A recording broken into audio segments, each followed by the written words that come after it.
My name is Keelan, and I'm usually behind the cameras running the podcast for the guys. And don't worry, I don't plan on tackling a new episode all by myself. I am just handling the intro for today's episode, which, as discussed last week, will be a re-release from around this time last year.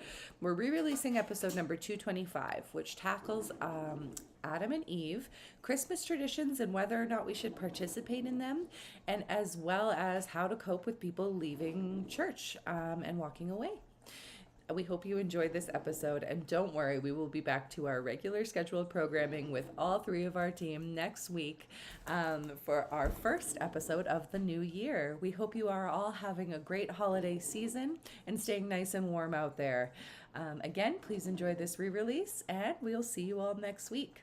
As a side note, Kyle, Blake, and Doug, if you're listening, we hope you are having a very restful holiday season.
Good morning, everyone. Welcome to our Q&A podcast. We are ready to roll.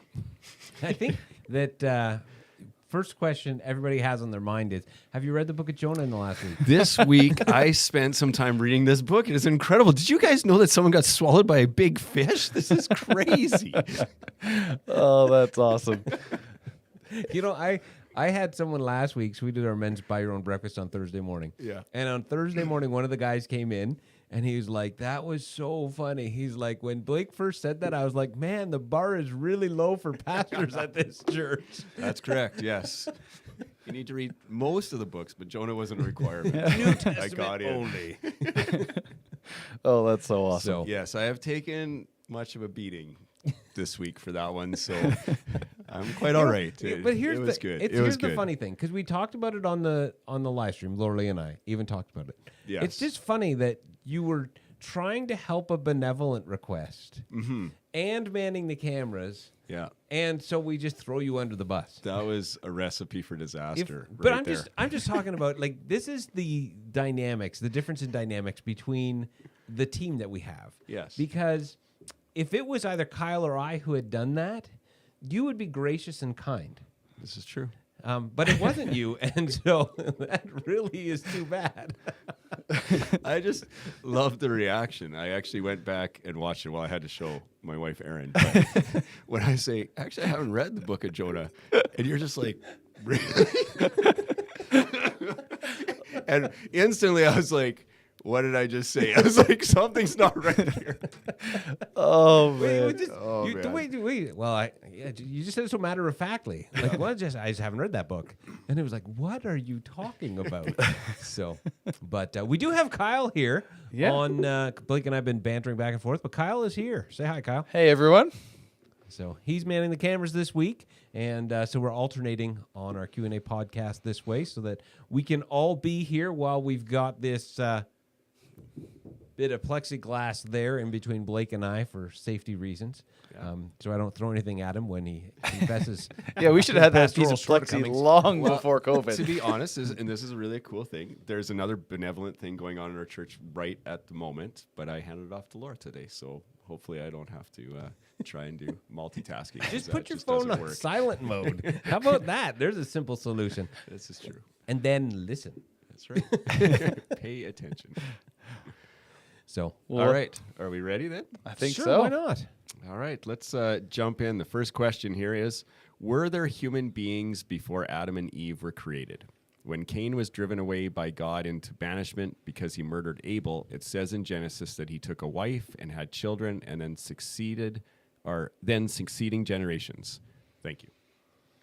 Well, I think that obviously this is one of the areas where, depending on how you interpret the book of Genesis, it's going to really affect how you look at this story. Yeah. I don't see how you can.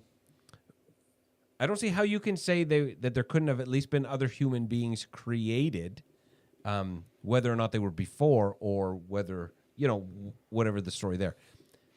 I know Kyle's going to have a different take on this. But whatever, I don't think you can honestly say that Adam and Eve are it and everyone descended from them, because the Bible clearly says that,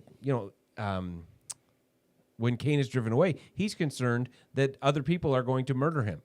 And God puts a mark on him to prevent that from happening. So there is this fear that he's got of other people around. If there were no other people, God would not have put a mark on him, right? However you view the story, whether you view it literally, whether you view it as a metaphor, however you view that, you have to wrestle with this, and you have to look at that. Yeah. Yeah. I'll jump in just before Kyle does, Yeah. because he's going to have a really Heretical view? heretical view. I'll say it to start with, because when I started the church and when we first started doing the Q&A podcast, either you, Kyle, or Brock at some point mentioned your view of Genesis, and I was like, what? Because I've said it before, I've grown up in a conservative church culture, which I think all of us have to some degree, where it was taught that this Bible is literal and Adam and Eve were first and then Cain and Abel and so on and so forth. Yeah. So I would assume that there's probably multiple listeners to this podcast that are going to be, what? Right? Because they would hold that view or at least been taught it along the way. But because of what you just said, Doug, I have heard sermons or different pastors try and explain their way out of this one, keeping Adam and Eve first and keeping Cain and Abel second. Then you have to do some dance to kind of figure out where these other people came from. And what does that dance, honestly, what does that dance look like? How do they explain it? Well, I've heard that maybe Cain and Abel were older, so that there was lots of siblings already, and the siblings had already moved out. Yeah, I've and heard the this same. Cain and Abel thing happens. Yeah. I suppose that's possible, but that's a lot of kids, right? Like Adam and Yeah. Eve got to be producing at a good rate there to make that happen. I don't know. You also, and not to be too crude, but you also then immediately fall into incestuous Absolutely. issues. Totally. And I've So- heard that one explained away many times as well. The people were perfect, and as the But they generations weren't went perfect. on, then If you take a literal view and you take it Genesis 1, Genesis 2, Genesis 3, that's after the fall. yeah. So I don't have an answer. I've said many times that when it comes to this, I'm kind of in a place where I'm like, I'm okay. I don't worry about it. I don't have a specific answer on it. I would kind of, I guess, start to fall where I'd be in a similar spot to where Kyle is, in that the purpose of Genesis 1 is not a scientific explanation of the creation of the world. Mm-hmm. The writer of Genesis was not thinking, I need to explain this. Yeah. That wasn't their purpose. They were explaining the why. They were not explaining the how. Yeah. Mm-hmm. And so, however, I guess where Kyle and I would be different would be, I would say, I don't know. Right. Whereas Kyle would have a more more stronger viewpoint, but I'll let him explain it. Yeah, and Sure. go for it, Kyle. Explain Sure. it. I want to hear it. So Yeah. great. Well, I would, you guys have already alluded to. I'd hold that there were other beings out there. Joshua Swamidas, the genealogical Adam, did a great book recently on that one. I actually just sat down with somebody talking about that one. There's a lot, and I'll try to then succinctly put it all I'm not a biologist. I'm not a chemist. So please, I'm stating above my credentials for sure when I say it this way. I've read and heard that we could not have the genetic diversity that we have now without a larger base population than just two. So first of all, the genetic diversity we've got accounts for something. But jumping to the biblical part of it, I think you could hold a 7-day view still with this and still bring this view in together of there being other people. And this is where I think Genesis 2 is actually a continuation of a story, but a narrowing of the story from Genesis 1, where Genesis 1 is dealing with the broader creation, and then Genesis 2 is dealing with God's intimate relationship with humanity. So if you jump to Genesis 2, verse 15, it says, "The Lord God took the man and put him in the Garden of Eden." Adam isn't created in the garden. He's taken from elsewhere and then placed in the garden.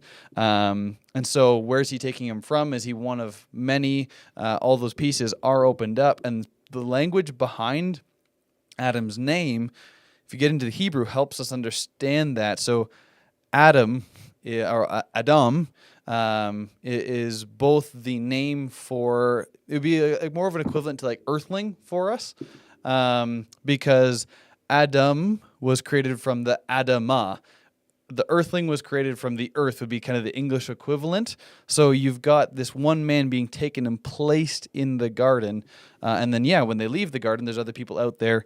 So I think you can hold a wide variety of views for that to be there. But I think there were other people from what I've read on biology, though I'm well underqualified for, and biblically, I think it's right there. Other people to be feared of, and Adam was taken in from somewhere else. Yeah, and I can respect that view, but the problem I have with it, or I guess not a problem, the question I have with it, is then how do you explain sin entering the world, right? Yeah. And that in that regard, there isn't an explanation for sin entering the world, unless it was always there. Right. In which case, then there gets, and this is where I say for me, it's not that's not the issue. Yeah. When I say I'm going to reserve judgment and I'm not going to have an opinion. Yeah. It's the follow-up issues and all the dominoes that fall after that effect. Totally. So how do you explain when sin entered the world? So one way I might look at it, again, there's people way smarter than me that have wrestled with this on all sides. So this is where I just personally have landed. Is I think the uniqueness of humanity that we know in the image of God and all those pieces, some of those characteristics come in uniquely at our level of evolution, where Homo sapiens sapien for our genus is where we are, is the first time consciousness and awareness, empathy, all those pieces are there at a new level. And I believe that's where God's image and soul and all those pieces come into the biblical perspective. So if Adam and Eve, as archetype or literal, are the first ones of our genus, well, then they have this consciousness. And if Adam went out and, let's say, just for comparison's sake, Homo sapiens sapien then breeds and can with Neanderthal, does that image-bearing capacity of empathy and the brain difference, the frontal lobe pieces that are different to us, are those then passed on? And that's where the awareness and ability to have mindfulness of sin and all those pieces comes in. And so is it the uniqueness of our stage in the evolutionary process that can then be passed along through breeding both with others like us and closely related like the Neanderthal? And a lot of us have Neanderthal blood within us, and that's been shown in some genetic sequencing too. But that's not my question. You didn't answer my question. Is when did sin enter the world? So that's the actual, like, so if you even take a theistic evolution Yeah. view, God starts the Big Bang, boom, everything begins. Yeah. Right? Yeah. And everything's rolling along just fine. Yeah. And it doesn't seem like there would be any sin in God's creation. Right. Correct? Now, at some point, we know there's sin. Correct. So how and where does sin come in? So that's where once we have Homo sapiens sapien, relationship with God, intimacy, understanding of Him, then there can be the expectation and communication back and forth. You know me, you know my ways. The minute that relationship and capacity to hold that relationship is in humanity, then sin can enter because we can choose to step away from that relationship and trust in God. And that's where I see there's lots of room. Once that relationship has been started, then it must be followed through with. And so there's got to be a point where we could hold the capacity for it. Okay, so then, based on what you're saying, we are not born sinful. I think we are. I think Well, no, that's not what your own argument was. We're created in the image of God. Yep. Right? And that at some point, because we have that divine image of God, we have the ability or the right to choose, and at some point we will stop choosing, and that's sin. So if that's your argument, then we're not born sinful, and then because of that, you're undermining a lot of the New Testament. No, I'm not saying we aren't born sinful. I think we're born into now a world. The minute that our species got to the point where we were able to hold relationship with God, that expectation was that if Adam and Eve, our genealogical and ancestral mother and father, were introduced to this relationship, the capacity for all those pieces, all of us fall short of that the minute we're conscious. And that's where I think a lot of people would argue a baby or a child that dies isn't held accountable for those things. But I think the minute we have awareness of right and wrong, that is then we are born in sin, and we will then lean and choose that all the time to sin. And I think, therefore, in that way of defining it, we're born sinfully. But then your own argument says then that God is the creator of sin. Then you're saying sin was inherent there in creation, in which case you're making God the creator of sin. And I'm not saying that I'm not saying that you have to answer this. I'm saying for me, so I'm familiar with your line of thinking. You and I have had many conversations on it, and I can appreciate all of it. It's not the scientific questions that cause me to reserve judgment. It's the theological ones and the philosophical ones that aren't based in Genesis, but that are actually more based in the New Testament. Where Paul talks about some of the New Testament about who we are and who we were before we come to Christ. Right. That is where I find the struggle with answering some of these things. And I'm not saying that there needs to be an answer or that there is an answer. I'm saying that's where, for me, I kind of go, I don't really know. Because of the philosophical and the theological things that arise from it. Because what you're saying is then kids are born sinless until they learn to until they develop this age of accountability idea, which... I grew up in church where they talked about the age of accountability, which is an interesting thing that we make a whole theology based on that's nowhere in the Bible. And I was listening to a guy on YouTube a while back who was trying to explain it, and he proof texted 2 verses that I was like, that is not okay. That you're just say it's not in the Bible. Don't proof text verses. If that's where you land, okay. And so there are people, and I think the majority of the church would say that if a child is born and passes away before they reach the ability to think for themselves and make a decision, that there's grace that would cover them. Whereas it seems to me that your argument is that before they reach that point, it's not so much that grace has covered them, but that they haven't sinned. No, I would say... this is where I guess I would, and these are, I haven't sat and thought about exactly how to answer all these things. So this is off the top. This is a discussion, and I don't have the answers either. I'm just asking questions. And I appreciate that because it's helping me flesh out how to explain what's in my head.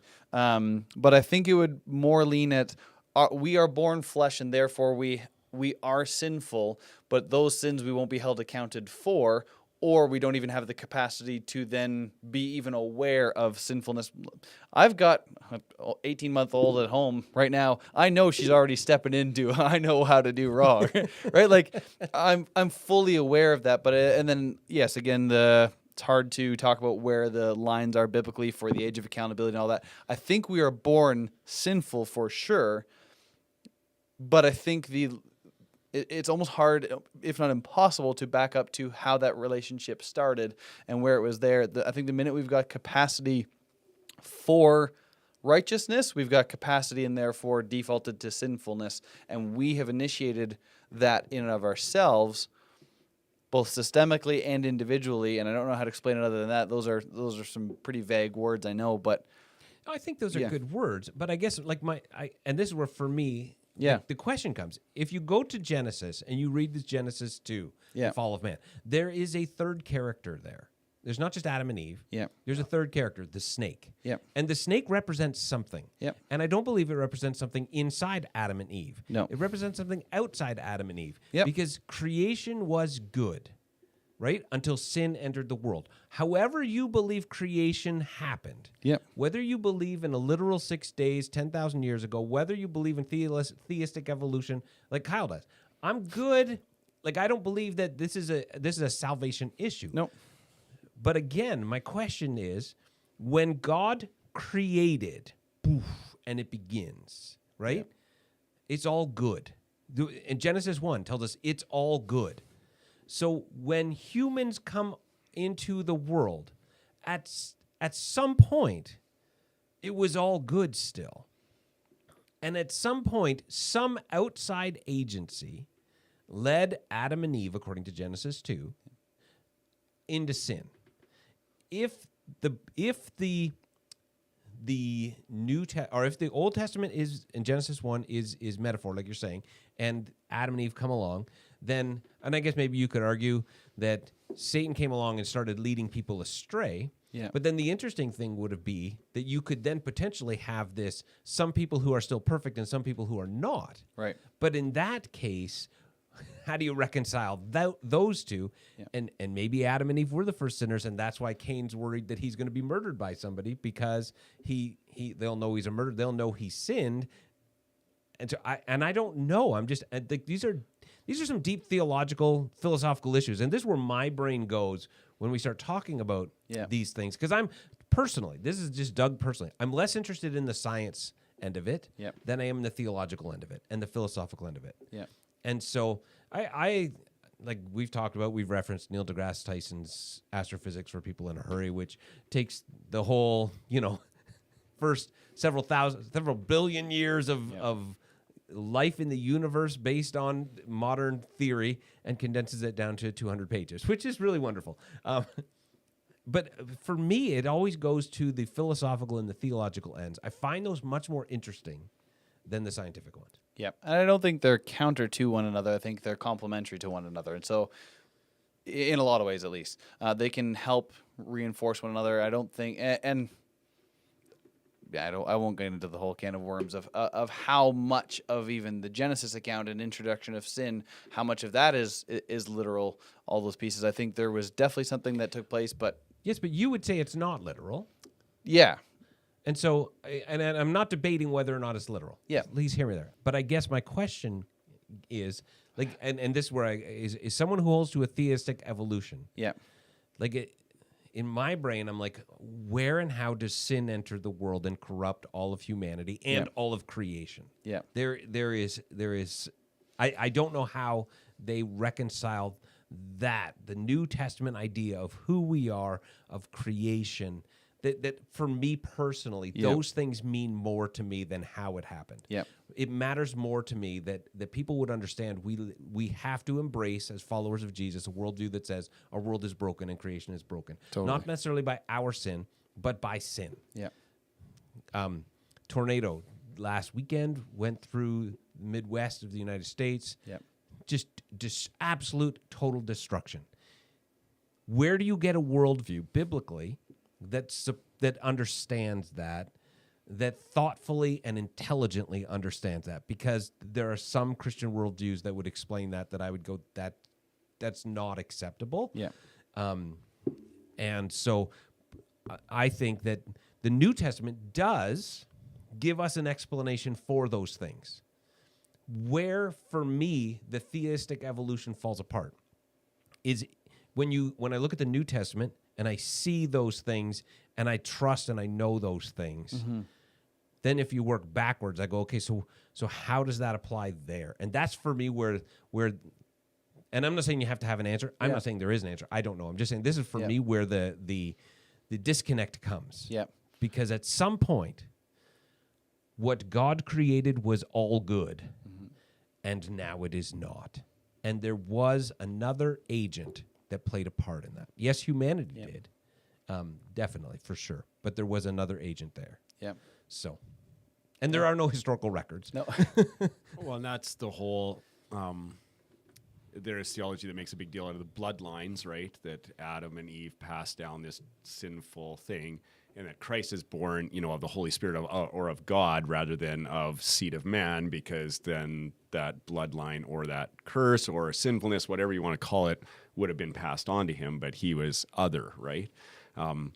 So yeah, if you get away from a literal, maybe Adam and Eve or the snake in the garden, then you go, okay, well, does that matter, right? So Yeah. just a thought I was having as you guys were discussing there. Yeah, well, I think if we wanted to get into genealogies in Matthew and Luke, I think there's a lot to be wrestled with there because those don't seem true. to add up either, Yes, right. So I don't think we can make the case that those were. What do you mean they don't add up? They differ and argue with one another and aren't even able to be backed up necessarily. Like Matthew's is 2 sets of 14 or 3 sets of 14. Three. It's three three sets of sets of 14. some amount. And they miss certain characters. Yes, but isn't that my base understanding of that was because Matthew was making it this point of there's a certain number, then a break. Is it to Noah, and then to David, and then to Jesus? Yeah, he was and trying to there's make a that point in that. He's not constructing an actual genealogy of the history of the world. Yeah, but he's putting a narrative to his Jewish readers that helps them to. There's a point behind it. Right? Correct, but I can't remember which one leads to Joseph. So that one, if you're trying to base an argument for sinfulness coming to Jesus through his bloodline, Joseph, if you know the story, had nothing to do with it. Jesus is 0% Joseph DNA. Well, that would be Matthew, right? And yeah, I thought so too. So that one, you can almost disqualify in a case of passing sinfulness to Jesus through that bloodline, because Joseph had nothing to do with it physically. So then you go the Mary one in Luke. And I can't remember. I listened to an episode talking about it recently of a podcast that was talking about that. It was a really good scholar, and he emphasized that it wasn't worth being concerned about because that wasn't the point. Like Matthew tried to make this point. It wasn't trying to say, here's the bloodline, therefore we can prove Jesus' flesh was safe because of this. It was making something different. But yeah. Yeah, and that's worth, like, we got to understand why things were written. And, we talked... Or maybe we didn't talk about it at some point recently. Getting back to, maybe it was last week with Heiser, and he talked about he doesn't hold the ancient writers to a modern standard. Yeah. And that would, I just love that idea. We got to get into their mindset. Yeah. They were much more worried about wisdom and how to live right and understand the world than they were trying to explain how it happens. Yeah. Well, yeah, and that's, I guess, as I get older and read my Bible and think of these things, I just think that too often we Christians or any human being want to put pretty bows on everything. Yep. Like Yes. everything has to be explained to a certain degree, right? And I think of, the bloodlines or the importance of blood in the Bible. Obviously, we have sacrifices and the blood atones and all those things. But just because that's there and because there's, blood mentioned in a different passage doesn't mean that they have to be interconnected, right? Mm-hmm. Like that's... Yep. And going back to the why is the writer writing about that? Why is, the sacrifice in the Old Testament so important? And why is it, that Hebrews brings it up in Hebrews? Why is he writing that? Is he writing it because he want to put a pretty bow on it and, wrap it all up so we understand it? Or is there a deeper and more probably theological meaning to it than, a scientific and real meaning, right? Yeah. So, Yeah. So I like it. Okay, well, you've enlightened me much, Kyle and Doug. So, and I didn't get called a heretic. Well, only preemptive. I called you we called you a heretic right at the in the beginning. intro. Yeah, So preemptively, but not I following. didn't feel any. Yeah, But you- like I said, Slightly redeemed and yourself. you and I were talking about this recently. Like you and I in a lot of our areas of theology don't differ that much. No. And so for me, this is an area where I can see your point of view. Yep. And I don't necessarily disagree with it. Like I said, I've reserved the right to not have an opinion on how the world was formed. Yep. I'm totally good with that. Yeah. And so as a result, I can sit there and I can go, I see flaws on both sides. Totally. And I don't have to. And this is where Christians, it's not just Christians. In the world today, we have to have an opinion on everything. And it's exhausting. Yeah. And I think there's something so liberating about sometimes going, I don't know. Yep. Totally. And everyone who's listening to the podcast, it's okay sometimes to just say to someone, I don't know. Yeah. That humility would probably be very attractive. I've always loved my dad early as a kid. I think probably when like You loved your dad when you were a kid? early on. Hey, we'll pray for your relationship to be restored. But he would say that he was really excited to watch home videos with Jesus when he gets to heaven. Like he wants to see the creation of the earth and he wants to see all these things, right? He's like, Totally. I'm sure that it's video recorded and he's got a library, right? And we get to sit there and we get to watch all these things. So I remember, we're way off topic now, but there's an old Saturday Night Live skit where somebody dies and goes to heaven. And he's talking to the angel, and the angel he says to the angel says, "Do you have any questions?" He says, "Yeah, like tell me the thing that would most blow my mind, like the most surprising thing." And the angel said, "I can't tell you that because you couldn't handle it." He says, "Okay, tell me like the 472nd most amazing thing." And the angel says, "Professional wrestling is real." Oh, that's awesome. So we are way off topic. there you go. Officially So there's lots of things to way, learn in this way world. All right, next question. This is a good one. Timely. Should Christians participate in the classic Christmas traditions, decorating a Christmas tree, putting up lights, trading gifts, or is there reason to give them up and to focus better on celebrating Christ? Would it be better off to adopt more Jewish traditions around this time, example Hanukkah, that would allow us to connect more directly to traditions that are relevant to the first century Christians? Okay, this is a really cool question. And before I get into answering the question, I think we need to explain what Hanukkah is. Yes. And where Hanukkah comes from. Yeah, I'd like to know because for me, the only thing I know about Hanukkah is that it rhymes with harmonica, and Adam Sandler sang a really good song. So that's what I know. It's all covered in the book of Jonah. See, again, if I would read this book. So that's awesome. the Old Testament ended, the writings of the Old Testament ended 3rd or 4th century. I can't remember how you number it. It's like 380 BC. Mm-hmm. Is that the 4th century BC or the 3rd century? That'd be the 4th century Yeah, BC. 4th century BC. It just that always messes me up. Like we're in the 21st century and starts with 20. So in the 4th century BC, the Old Testament writing ended. But that doesn't mean nothing happened. Things still happen. And there's this whole intertestamental period. And we referenced some of the books that were written in the intertestamental period in a previous podcast. The Maccabees, the books of the Maccabees, would be a part of these intertestamental literature. So during the intertestamental time, it's about 160 to 180. Forgive me if my dates are a little off. BC, before the birth of Christ, there was this. The Israelites were ruled over by, I believe, the Greeks at that time, but I could be wrong. Yeah, that's pretty tight on the line there. But it goes. There's other people coming in and ruling them a bunch of times. They get overseen by 3 different people within the Yes. Second Temple period. Yes, Yeah. and it's constantly changing. Yeah. Basically, not because Israel gets taken over, but because the people who Took them over. took them over get The taken world, over. basically, yes. Yeah. So Rome is not on the scene yet. Not yet. No. And so in that period, there are these basically rebels who rise up and lead this revolt. And when they lead this revolt, is this where Antiochus Maccabees. the Fourth? What's that? Is this where Antiochus the Fourth is, or am I missing? I don't know of Antiochus, but Antiochus the Fourth was one of the foreign leaders who desecrated the temple. oh, okay. But anyway, the Maccabees, led by Judas Maccabees, The hammer. not Judas with Jesus. This is 160 to 180 years before that. Yeah.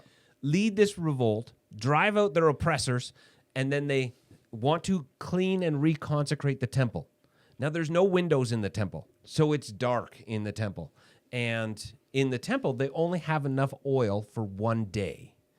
And there's 8 days to Passover. It's going to take them 8 days to clean up, something along those lines. Again, I'm not really familiar. I'm just telling you the broad strokes of the story. Yeah. Yeah. But they have 1 day's worth of oil, but they set out to begin cleaning out the temple so they can reconsecrate it. I believe so they can reconsecrate it. And miraculously, the oil lasts 8 days. Yeah. Yeah.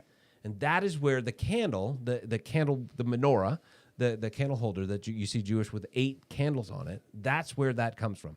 So Hanukkah is not, like when you think of Passover and how Passover ended up turning into Jesus saying, do this now in remembrance of me, Right. which is a stunning statement, right? It would be like a pastor getting up in church and being like, from now on, Christmas is going to be about my birth. Yeah. Like in their minds, that's what this was. And so it's easy to then start to look at all these Jewish holidays and go, okay, they're just the pre-Christian version of them. Right. You've got that with Passover, you've got that with Pentecost, and those would be probably the two biggest ones. And so it's easy to think that about Hanukkah, but Hanukkah is not some Jewish holiday that is some sort of foreshadowing of Christ. It's a Jewish holiday that celebrates this miracle that took place in the 2nd century, I guess, BC, Yep. if I'm getting my numbering right. Yep. So just so we understand where Hanukkah comes from, it wasn't some sort of prophetic holiday that was foreshadowing the birth of Christ. Right. I just wanted to lay that as a groundwork, just because maybe people don't understand where Hanukkah came from. Well, Though- then- sorry, go ahead. I guess the question that comes to me then, just at the end of this question, it says they want us to connect more, or would it be better to connect more directly to traditions that are relevant to the first century Christians? Would the first century Christians have done Hanukkah? It would depend if they were Jews or not. Right. And, Yeah, and even then, it might depend, because I think the Jews were already starting to, like, I've been reading a little bit more early church stuff, and they were getting rid and not holding on to anything that had any violence. And you would have Right, seen a lot of that in the patient ferment. Exactly. And so this holiday really does start out of a rebellion, Right. and celebrating the rebellion and the violence that would have gone in tow. Even the zealots, like Peter would have been a zealot, and therefore like a domestic terrorist. Yeah. Is what he would have been in that same camp of Judas the Hammer and the Maccabee brothers led us to victory over them. Right. Let's do that again. So they Which is what they wanted Jesus to be. totally. Yeah. So they might have rejected that just based on that holiday was based out of violence. Oh, yeah, okay.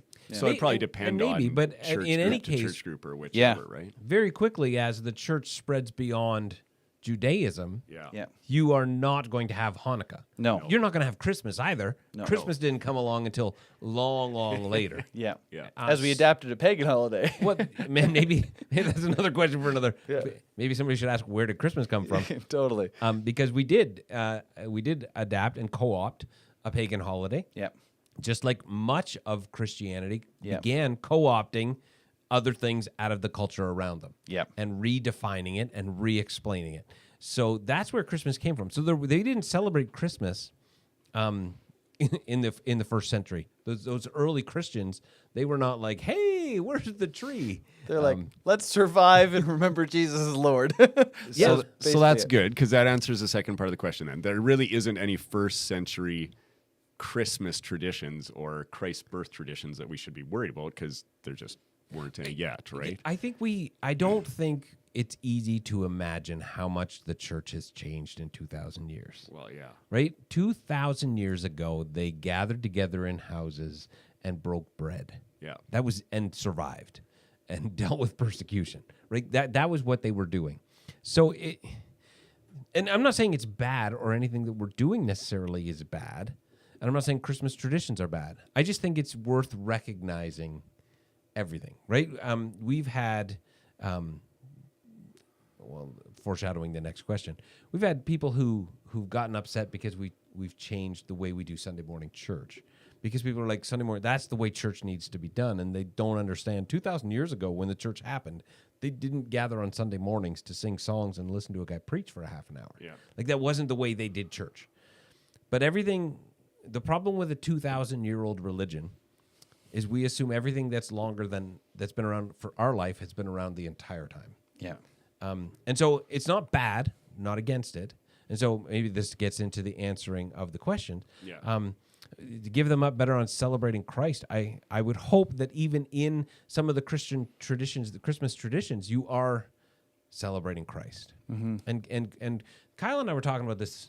Was it today or was it a couple of days ago? We were talking about, it was last on the weekend. We were talking about finding Christ and finding God in everything. Yeah. That we have to embrace this mindset that sees God everywhere. Even non-Christians, if they are searching for God, they are painting pictures with their art, with movies sometimes, with TV shows, with books that are written. Songs. Yeah. That reflect, songs as well, that reflect this desire to connect with God and that God can use. And then we were talking about how Rich Villodas, who is a American pastor and author, and also apparently a fan of Marvel, during the Loki series that was on Disney Plus, Yeah. I really appreciated, because I follow him on Instagram. He posted after every episode of Loki just some preaching points if you wanted to preach a series on the book of Loki, which was really cool and very thoughtful. And he was finding God in that. Yeah. A lot of our Christmas traditions have a Christian background. Yeah. We haven't learned them. Yeah. So it's, I So think should we find decorate Christ in trees and put up lights? Is that okay? I will jump in Well, quick. I have lights before- and a tree up, so Before you go there, Josie clarified for us, commenting in on YouTube, that the menorah actually has 9 candles. I believe the 8 are to represent the day, and then the 9th one is to represent the whole of the miracle, if I'm getting that correct, remembering. But, sorry. She commented, said Okay. I'd toss it in. again, like Thank you, Josie. I am sharing my recollection of that, Totally. the establishment of that holiday from years and years and years ago of Bible college. No, decades ago of Bible college. So forgive me. You are right. There is 9, but I do know there's at least 8 because It there's was 4 8 on each days. side. Yep, and Yes. 4 on each side, yeah. Yeah. So On trees, I'm going to quote here from Jeremiah 10:3. For the customs of... Here we go. I'm going to punch you. I knew someone was going to do this. I'm doing this just for fun. For the customs of the people are vain. For one, and this is King James where I found it too. Oh, yeah. For one cutteth a tree out of the forest, the work of the hands of the workmen with the axe. They deck it with silver and with gold. They fasten it with nails and with hammers that it move not. They are upright as the palm tree, but speak not. They must not. They must needs be born, because they cannot go. Be not afraid of them, for they cannot do evil, neither also is it in them to do good. And let's talk about the issue of following the things that the pagans do. So the Bible says we shouldn't do trees, guys. So what do you say? The pagans were doing Christmas before Christmas was even invented, is what we're happening here. We're back in the book of Jeremiah. 600 years before the time of Christ. Yes. Because that's during the exile period. Right. Which was 580 BC. But So- Kyle's bang on. I got a buddy who tells me every year that I'm worshiping the devil. 'cause I can put a remember tree as a in my- kid somebody room. telling my parents that you can't have a Christmas tree because Jeremiah 10:3 is about it. That passage is actually about idols, putting idols in your house. And if your Christmas tree is an idol, Absolutely. then you should probably deal with it. Totally. But you should But probably most deal of- with the other idols in your house then as well. Like for Yeah. me, my hockey sticks, or for, When the- we right? don't- like we- go down the Your list. cell phone. Right. We yes. think we've moved past idols. Yeah. We've just exchanged them for less religious ones. Yeah. Yeah. Absolutely. So, but that's a whole nother story. All right. Do we want to get into the next question? Sure. Okay. It's long. Maybe I'll read part and, or should I reuld it all? By the time you on the fly try to cut, because I've done that before, Yeah, you'll okay. end up. All we right, may as well I'll treat read it all. So hopefully everybody's listening well. I've been going to this church for 14 years, and I've witnessed several times when it felt like a large part of the congregation left. This year, it feels there has been a lot of offense taken and hurt feelings and families leaving for multiple reasons. I have a lot of mixed emotions every time this happens. I have a few questions. My questions are not to blame or cause even more division. I am seeking wisdom and clarity to help process the feelings and thoughts I have on this experience. First, what are your thoughts on why this happens? Okay, so that's question number 1. When I talk to families who have left, seemingly some of the decisions to leave are tied to people feeling hurt by the leadership of our church. What are your thoughts on that? So there's a second question. What are our thoughts on that? I understand that the leadership of our church are not people who are I understand that the leadership of our church are people who are learning to follow God the best way they can and obviously can't be expected to be perfect. What accountability and relationships do each of you have in your life to help you handle the difficult conflicts that arise between you and the members of your church so that you have wise counsel in handling the conflict the way God would want you to? So there's a third question. Again, my questions are from a broken heart, and I'm just trying to understand, not trying to cause any damage. I appreciate this question so much. Yeah. And I want to begin by saying thank you to the person who sent it in. I love that this podcast gives the opportunity for people to ask questions like this. Yeah, totally.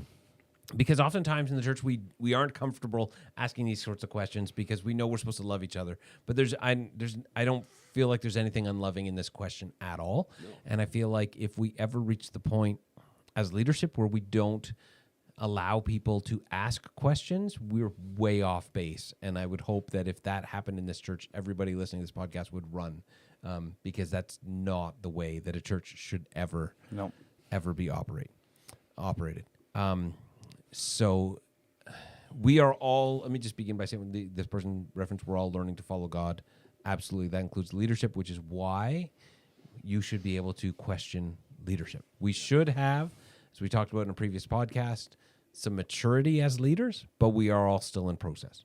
And when the leaders become unquestionable, you are dangerously close to finding yourself in a cult. And so we can't ever become a church where you can't ask hard questions. Yep. So I just wanted to say that. Thank you to the person who asked this question. I really appreciate it. We're not upset. I'm not upset. So my thoughts on why this happens. Let's maybe take the first question first. I think there's different reasons why this happens. And I'll speak widely, then I'll get more narrow. Widely, why it happens is a multitude of reasons. Sometimes good reasons and sometimes not good reasons. But in a wide range, some of the things that cause a large number of people to leave can be unhealthy and can be healthy. Sometimes people can leave because they just don't like what the leadership is doing, and that can be right or wrong. Again, there's no judgment in any of this, and I don't want to paint anyone with a negative light. Even I was thinking about this question, and I was thinking, I want to answer this in a way that doesn't appear like anyone who's ever left for any reason I'm throwing under the bus, because I could have been the reason for them to leave, absolutely. So, but there are things. Any change brings change on the widest scale of all. As soon as you change something, people are going to leave your church. We painted the sanctuary once, and we had people leave the church because they didn't like the color of the walls. Staff change affects. Wait a second. Your mic died. Can you plug in? Check 1 2. There you go. You're back. Okay, it must be this cable. Yep. Staff change causes change, and that's a big one. And it follows about a year to 18 months after the staff change. Yeah. So it's not always recognized. But there are people who are connected with different staff people, and when those staff people leave, those people feel less connected, and they eventually leave. Yeah. COVID changed everything, and I know there are people who've left lots of churches and gone to different churches because of how churches responded to COVID, sometimes just because they took a step back and they re-examined their life and they decided they wanted and needed something different. Yep. But change brings change, and on the widest scale, I think that's ultimately what it is. I'm not addressing. I want to speak to the current group of people this person refers to, but I thought I'd start wide. You guys have anything to add? If you want to go first, Blake. Yeah, I think I would say that to narrow it a little bit before you get to that, Doug. I think offense does happen. Like sometimes we offend each other. We're people. And I'll just start off by wearing this one a little bit, not in this church, but in the church that I was pastoring at previously. I remember a youth leader getting really angry at me. And I was really offended by it. I was like, how dare he be angry at me? I'm the leader, right? And I think I probably answered that question like that. And then later, talking to someone who is more wise than me, they said, well, who are they going to question? Like, you're the leader. You're the one who made the decision. Like, who else are they going to get upset at? I was like, oh, yeah. So I do believe in that situation. I went back and made peace. I definitely made peace with that person. I don't remember the specific situation, but yeah, things happen. Like you say, change brings And just change, because you right? make a decision that upsets somebody doesn't necessarily mean it's a bad decision. Well, true. Yep. Yeah. Yep. I'll speak even maybe more broadly to start than you have, Doug, of there is no church that exists now that started in early Christianity, first century, that continues on. There are ebbs and flows to every church and life cycles to churches, and I think, to be honest, that's a good thing. Mm-hmm. We see what happens when traditions and certain establishments carry on for so long. They do get worse and worse, it seems, because humans are involved. So I think there's a good cycle in humans, and any human-involved establishment, churches included, need to have life cycles. And I say that I guess, hesitantly, but also nervously and humbly, like, that means Living Springs won't last forever. Maybe That's to a offer pretty that. broad statement, though, because when you narrow it down, now you're telling me, Kyle, that I'm going to get hurt, that Living Springs will not last forever, and my feelings are going to get hurt at some point. Not saying hurt necessarily, but there's an ebb and flow. There's life cycles. It could end just simply because other things have moved on and we aren't contributing. Whatever. Yeah. I don't think it necessarily leads to hurt. Yeah. So that's speaking as broad as I possibly can. But then second, like the changes, and we sometimes don't even know what those changes are that have happened. I know there was a season a number of years ago where we lost a number of people, and when we looked back on it, there was just a lot of just movement and busyness going on amongst our leadership that we attribute then, looking back at that season, of we weren't prepared for the growth that we experienced leading up to that season, and then struggled to keep up with where we were at as a church, and then people felt that, and that people left. So sometimes it can be good things, it can be bad things, it can just be different things. That's just speaking really broadly still, I think. So I'll turn it back to you. Yeah, and so the second question is, when I talk to families who leave, seemingly some of the decisions to leave are tied to people feeling hurt by the leadership of our church. What are your thoughts on that? And I'll speak to this first and just say it saddens me a lot. I take full responsibility for most, if not all, of that. I know we made a lot of change when we came to relaunch. I know that there were a lot of people who were really upset about that. And interesting thing is that, and I said to Laura Lee numerous times in the last 4 or 5 years, I feel like in many ways I'm finally starting to figure out how to do this job. And I'm finally, like, the pastoral part of me, I don't think has ever been stronger. And yet going into COVID, I felt like something needed to change, and I knew that change would hurt people. And I never, if I had been in my 30s to make the changes that we made, I don't think I would have cared nearly as much. I spent a lot of time in prayer, questioning God and wrestling with this, and also just saying, how do we do this well so that as few people as possible will leave. So I as the senior pastor, I take responsibility for that more than the two of you. You guys have the opportunity to speak into all the decisions that we make, but ultimately I'm the one that makes those decisions. So those are my decisions, and I know that there are decisions that I've made that people have not liked, and as a result of them not liking it, they have left our church. And that saddens me. Mm-hmm. It saddens me on a lot of levels, and for a lot of different reasons. It saddens me because maybe I didn't do a good enough job leading the change. It saddens me because it's just meant the end of relationship. I know that it was probably a couple of months ago that I was just sitting in a time of prayer, and I came to this moment of realizing that I've been in a grief for a while, because I have seen quite a few friendships that have, in some cases, been decades long, that have ended in the last few months. And that has weighed very heavy on my soul. But at the same time, when we as a leadership team were talking about what we were doing and praying about this, and we started talking about the changes we needed to make early on in COVID, and we started talking about, and really the foundation of those changes started long before COVID, that we were just talking about, how do we better disciple people? How do we better help people become followers of Jesus? And then when COVID hit and we saw some of the response, and I'm not blaming any person in particular, and I'm not even just speaking about Living Springs, I'm also speaking about just the church on a broad level.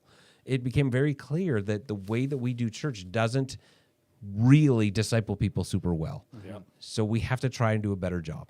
And so I was in this place where I felt this real tension between, on the one hand, wanting to follow the leading of the Holy Spirit and wanting to do it well, and on the other hand, knowing that there was going to be a cost in personal relationships and friendships. And I felt that. And I'm not saying anything negative to any person who's left. Not a single person. I had a conversation this morning with somebody who there was a follow-up. I sent a text a couple days ago to somebody who left our church a couple of months ago and just said, I just want you to know I love you. You're always welcome here. And their response was basically, we're not coming back. And I was like, okay, but I just want you to know that you're welcome if you ever decide you want to. So I know that people felt hurt. I do not take that lightly. And I feel the weight of that in every decision that I make. I know, and I'll leave it there for now. Well, I was going to add to that too, that I think you're speaking to specific people that you know that have had conversation with you, and yes, then at least there's an opportunity to reconcile that situation or that friendship or that relationship. You know, it might not come. Sometimes there's not, though. Yeah, I was going to say, like, it doesn't always get to what we would hope that would be, but at least you can speak to it. There are other times, though, when people leave church or in general in life, leave a situation and say that they're hurt by it, but never tell anybody to give opportunity to that to be reconciled. And that does happen in church things too, right? Like someone could leave our church or any other church and then just say they were hurt by the leadership. But if they never talk to the leadership about that hurt, well, that's a sad situation because there's no reconciliation that could ever take place, right? Yep. So again, we're people, but I just wanted to say that too. Yeah. I was going to say something similar too. Like if we are called to be the new creation family, we're supposed to be the family. I upset my wife regularly. I upset my kids. But I think, and I've been guilty of this too, getting in many different spots. So I'm not at all pointing any fingers, but I think we, as a Christian culture right now, again, myself included, have short fuses in comparison to the patience we're called to in the New Testament and how we're supposed to wrestle and walk those out with people and have difficult conversations. I have lots of friends, and you two guys would be included in this, of where we can have disagreement and also seek unity amongst that. And so I think sometimes in church, again, I've done this too, we can be quick to leave in hurt and not work those things out like a family can be called to do. And there's definitely toxic scenarios and places where you should run from family or church, but I don't think that's all the cases. And I think sometimes we're quick to do that. And there have been people who left well. Yep. But there's still been a grieving Absolutely. that I've felt because, like I said, I was thinking about one relationship in particular, and I was like, I have been a part of this family's life for 25 years, and I have walked with this family and some members of this family through incredibly difficult things, and it was just like, and we're gone, and that hurt. Yeah. But that's okay, right? Like I know that we are making change, and that change is not going to be for everyone. Yeah. So my only hope would be if you find out that somebody is leaving the church because they've been hurt by leadership, please ask them if they've talked to the leadership. That'd be the only thing I would ask. Because when I say some people didn't leave well, it sounds like I'm putting it on them, and I'm not. Right? But I guess that with some people, the relationship didn't end well. So I appreciate this. To get into the next part about accountability, again, and I think this question is probably more just practically directed to me than the two of you, because I do think that I'm the one who, if things are going to go a certain direction and people are going to be hurt, I'm the one who ultimately makes the call and the buck stops here. And I prayerfully work through these things. I talk to the board. I talk to the other pastors. I talk to other pastor friends that I have. I talk to other people that I know and trust without getting into specifics. And I regularly, in any one of these situations, seek out as much counsel as I can before making any decision. So, yeah. I try not to make any of these decisions lightly. I realize the sacred responsibility of pastoring people. And maybe that's what I get more than I did in my 30s is what we do here and how it matters and how we are impacting people's lives, hopefully in a positive way, That with that opportunity to impact people's lives in a positive way comes also a possibility to impact people's lives in a negative way. Yeah. Yeah, totally. I was talking to a new family from our church just recently, and I can't remember exactly what the question was, but they asked something about you, Doug, and I said, well, actually, I've had the luxury of being your friend for a long time. And I said essentially what you just said. I said, I think Doug has probably, as I hope I have, and even the family I was talking to, I put it on them too, that we have changed over time, that there's just things that we learn, and hopefully we learn for the better. So yeah, it's real. Yeah. I think there's lots of dynamics at church as well. Are you telling us we got to be done in 2 minutes? We're running out of time, Okay, so I'll just say this quickly. I've seen like really great small churches or even church homes, right, where they have such excellent relationships. But then if someone leaves that group, theirs hurt immediately, right? Yep. But then I've been a part of a very large church, and people leave and we don't even know. And I'm like, there's a dynamic no matter which church you're at, right? Yep. So, can I just say, if somebody has some more questions or wants to follow up on this question more and the other ones, but I think this one specifically, we'd like to continue this conversation in next week's podcast. We are running short on time, and so we have to acknowledge that because there's only so much we can do. So if the person who asked this question has a follow-up, if anybody who's listening wants to address this, wants us to continue this more, please, this would be a question that I think would be very much worthwhile continuing the conversation next week. Yeah. This is not just a theological question. This is a very real-life question, and these are my favorite questions on this podcast, Absolutely. much as I enjoy the other ones. Yep. So, but with that, because we're pressed for time, we will let you go. But we would love to hear some feedback from you if you have any thoughts on this or anything else that we've said. Cool. Well, thank you, everyone. see you later. Have a good week.